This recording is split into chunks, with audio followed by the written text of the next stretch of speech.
Well, it's multifaceted. It kind of depends on the context of, personal regret of the person who passes, or even the regret we feel when someone passes, as far as how maybe we could have handled things better. He has spent more than a decade sitting across from grieving strangers, telling them things about their dead parents, siblings, and children that he has no ordinary way of knowing. Cameras follow him into living rooms, where mothers weep and skeptics stiffen, waiting to catch him in a lie. To millions of viewers, Tyler Henry is the calm, soft-spoken young man who turned a strange childhood gift into a global television career. But in the last 12 months alone, the story behind the cameras has taken a darker turn than anything he has ever delivered in a reading. At 29 years old, an age when most people are still building the foundation of their adult lives, Tyler Henry has now survived 3 brain surgeries in a single year, on top of a childhood marked by premature birth, a near-fatal lung collapse, and a lifetime of being treated as either a miracle or a fraud. This is the story of what it has actually cost him to live in 2 worlds at once, and why the version of Tyler Henry the public sees on screen has almost never been the full picture of what he was carrying at the time the cameras were rolling. Long before television crews ever found him, Tyler Henry was a child in California, trying to make sense of something no one around him could explain. By his own account, he was about 10 years old when he had his first unmistakable brush with what he would later call clairvoyance, an unshakable sense that his grandmother's death was coming before it happened. Instead of easing into adolescence the way his classmates did, worrying about homework and friendships, Tyler was quietly carrying a kind of knowledge that had no place in a normal 5th grader's life. He has described the experience matter-of-factly in later interviews, framing it as the moment his ability first announced itself. But the plain language he now uses to describe it can obscure how disorienting it must have actually been for a child. There was no manual for what he was going through, no adult in his life who had walked the same path and could tell him what came next. He simply had a feeling, and then the feeling turned out to be true. That gap between sensing something and understanding it would come to define much of his adolescence. Rather than being celebrated as gifted, young Tyler found himself holding a secret that most people around him were unprepared to accept, let alone comprehend. The years that followed his grandmother's death did not hand him confidence or clarity. Instead, he was left to quietly build an internal relationship with grief and premonition while outwardly trying to function as an ordinary kid in an ordinary town. It is easy, looking back from the vantage point of his current fame, to treat this origin story as a charming footnote on the way to a television career. It is much harder and much more honest to sit with what it likely felt like, a child repeatedly proven right about death, with no framework for what that meant about his own mind, his own place in the world, or his own future. Tyler Henry was raised in Hanford, a small, close-knit city in California's Central Valley, the kind of place where everyone tends to know everyone else's business and difference does not go unnoticed for long. For a teenager who was beginning to realize he could sense things about people's lives and deaths that he had no rational way of knowing, that kind of environment was not an easy one to grow up in. He has spoken about how his early experiences with his ability isolated him socially, setting him apart from peers who simply did not have a category for what he was describing. Being different in a small town rarely comes without a cost, and for Tyler that cost showed up as a persistent sense of not quite belonging, of being watched with curiosity or suspicion rather than warmth.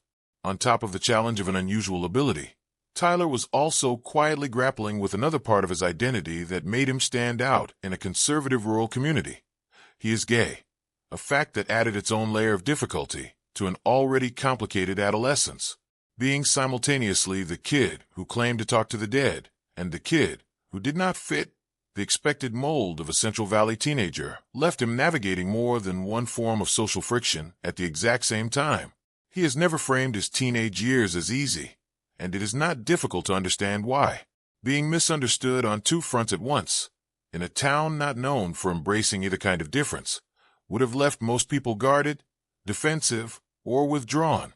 Instead, by his own account, Tyler eventually found a way to keep moving forward, choosing not to hide the parts of himself that made him different but to slowly, imperfectly, build a life around them.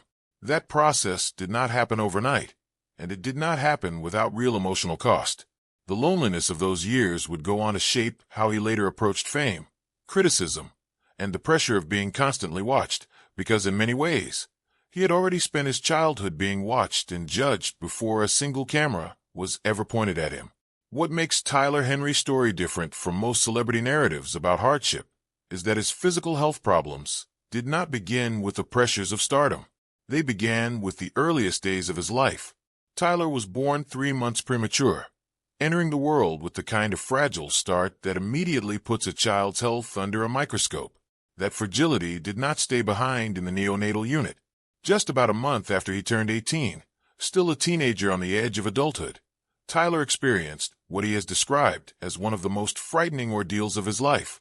He began suffering from headaches that would not let up, and when doctors finally investigated, they discovered he had an arachnoid brain cyst that had likely been present since birth, one that was now causing hydrocephalus, a dangerous buildup of cerebrospinal fluid, putting pressure on his brain. The situation escalated quickly enough that he required emergency brain surgery, a procedure that at 18 years old, most people are nowhere near prepared to face. He has since spoken about that experience as an early and brutal introduction to his own mortality, an unavoidable reminder that his body, gift or no gift, was just as vulnerable as anyone else's. It is worth pausing here on the strange symmetry of his life.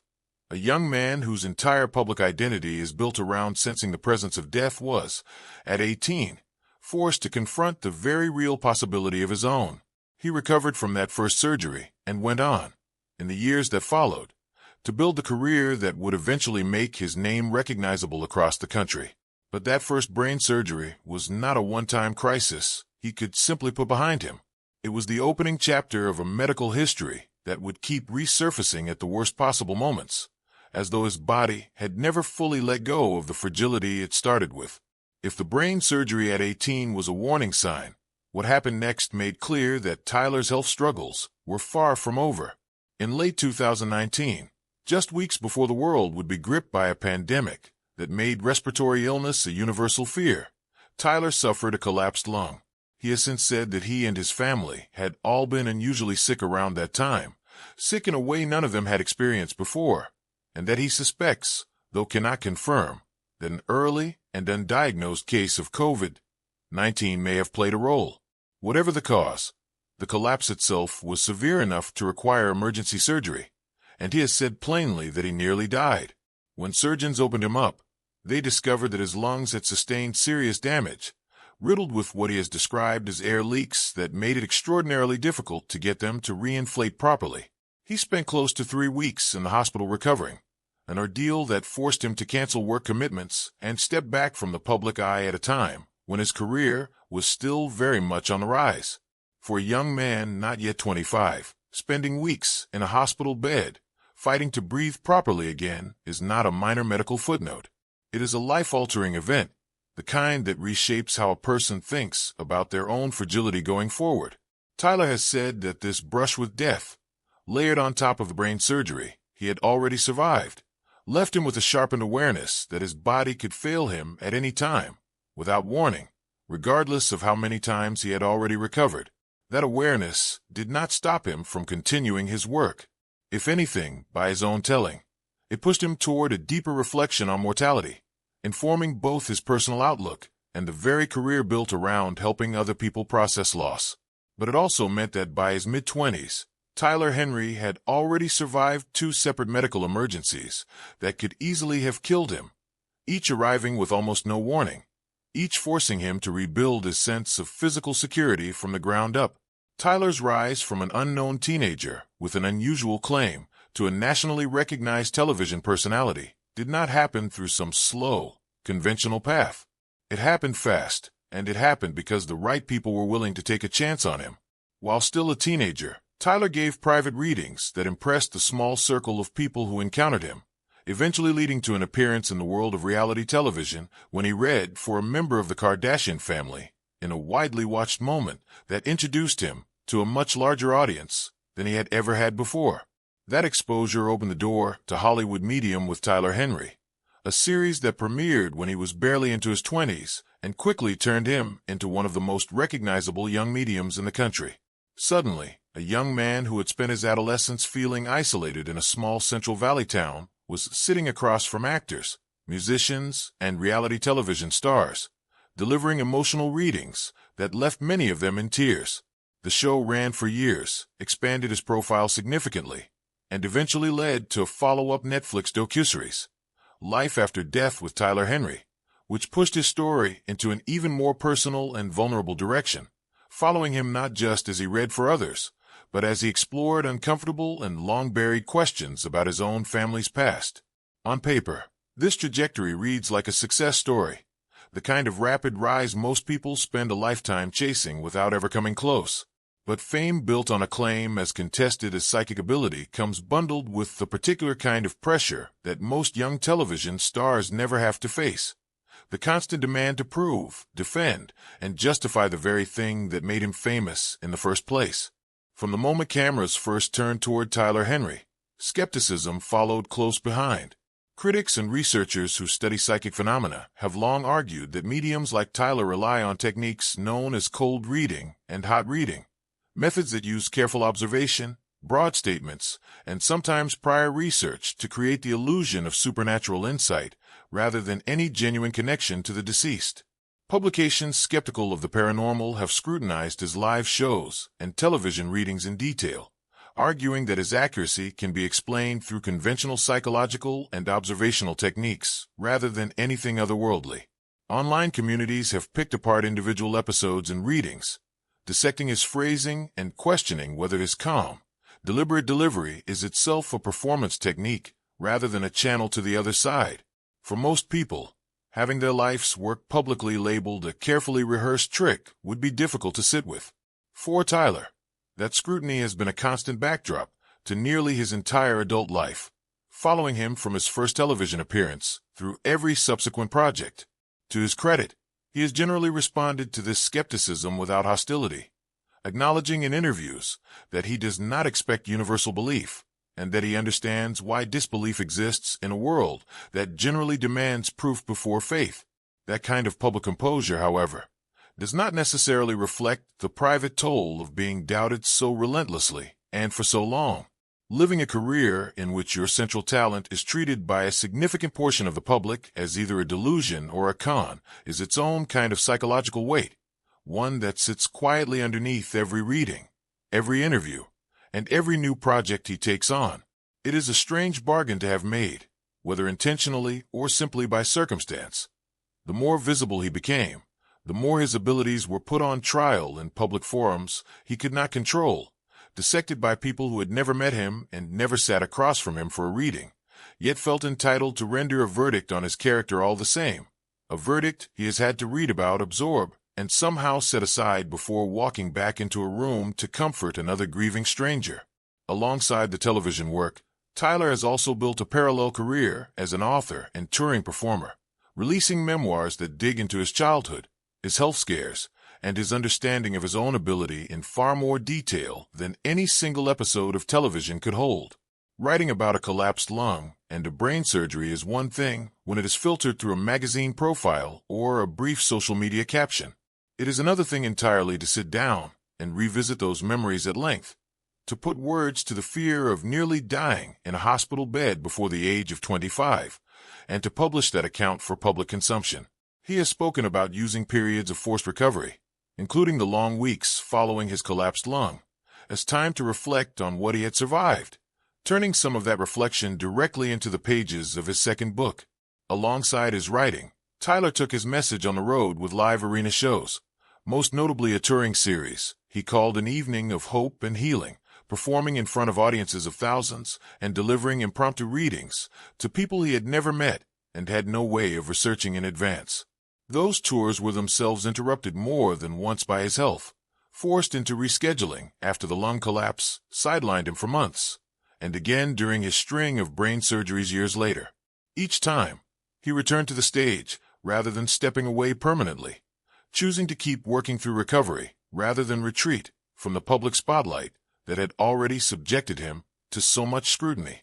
That pattern of using his own near-death experiences as material for connection rather than folding inward in private says something about how Tyler has chosen to process an unusually difficult set of circumstances.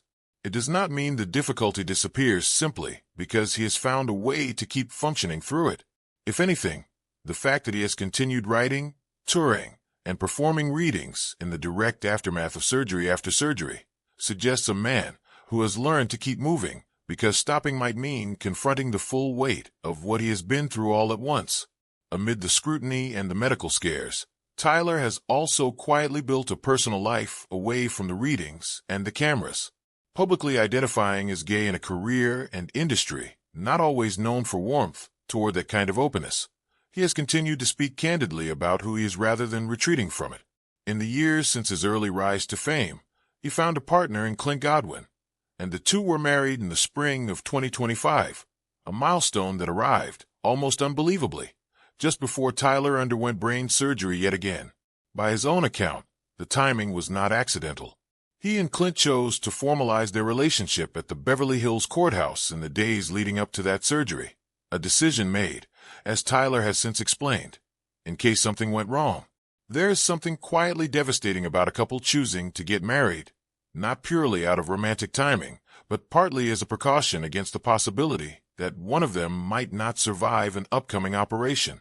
It captures, in a single moment, just how present the threat of death has remained in Tyler's adult life, not as an abstract concept he channels for others, but as a real and recurring possibility hanging over his own household. Clint has since become one of the most visible figures in Tyler's health story, frequently the one delivering updates to the public when Tyler himself has been too unwell or too exhausted to do so. That role of husband-turned-spokesperson during medical crises is not one most newlyweds expect to step into so quickly, but it has become an integral part of how the public has come to understand what Tyler has been going through, particularly during the extraordinary stretch of medical emergencies that would follow just months after their wedding. If the earlier chapters of Tyler's health story were serious, the past year has been something closer to relentless. In May of 2025, just days after marrying Clint, Tyler underwent brain surgery once again, this time to address a colloid tumor located near the center of his brain, a rare and delicate growth that, according to medical experts, occurs in only a small fraction of diagnosed brain tumor cases. He described the condition afterward as connected to hydrocephalus, explaining that fluid had become trapped around his brain and was causing dangerous inflammation. The surgery was reported as successful, and Tyler shared updates from his hospital bed with the kind of dark humor that had become familiar to his fans, joking that it was not his first rodeo with this particular kind of medical emergency. He spent weeks on bed rest, slowly working his way back to public appearances and readings, and for a while it seemed as though he had once again come through the other side of a health crisis relatively intact. But the relief did not last. By November of that same year, just 6 months after his last operation, swelling and symptoms connected to the same cyst returned, forcing his medical team to recommend yet another surgery, his third overall and his second in less than a year. Clint shared the news publicly, describing Tyler as recovering well, though the sheer frequency of these operations, 3 total brain surgeries by the age of 29, painted a picture far more alarming than any single update could fully convey on its own. Then, in early December, barely a month after that third procedure, Tyler revealed that doctors had gone back in one more time, finally managing to remove the cyst that he says had been present since the day he was born. In his own words, he described it as an unwanted roommate that had finally been evicted, a relief he said had been a weight on him for a very long time. In the aftermath, he also disclosed something quietly unsettling: significant short-term memory loss, describing himself at one point as feeling like a goldfish, able to hold onto only about 10 minutes of memory at a time in the weeks immediately following surgery. For a man whose entire public identity depends on careful attention, memory, and the ability to process an overwhelming stream of impressions during his work, that kind of temporary cognitive disruption carries a particular kind of fear that goes beyond ordinary recovery anxiety. He has since said that his memory has been steadily improving, and that surprisingly, the removal of the long-standing inflammation around his brain seems to have made his readings feel clearer rather than more difficult. Even so, the sheer density of what his body endured across those months, 3 brain surgeries in under a year, layered on top of everything that came before it, stands as one of the most severe extended health crises anyone in the public eye has openly documented in real time. Taken individually, any one of these chapters, the isolating childhood, the collapsed lung, the repeated brain surgeries, the relentless public skepticism, would be enough to define a difficult decade for most people. Taken together, at just 29 years old, they form a portrait of a young man who has spent nearly his entire adult life negotiating with his own mortality while simultaneously building a public career centered on other people's grief. Tyler has often spoken about the emotional cost of his work itself, describing the difficulty of absorbing other people's sorrow during readings and the deliberate boundaries he has had to construct just to keep functioning afterward. What his recent medical history makes clear is that those emotional boundaries have never existed in isolation from very real, very physical threats to his own survival. He has continued, through all of it, to return to work, to reschedule tours rather than cancel them outright, to post updates from hospital beds rather than disappear from public view, and to keep offering the same calm, steady presence to strangers seeking comfort that he has struggled, at times, to find for himself.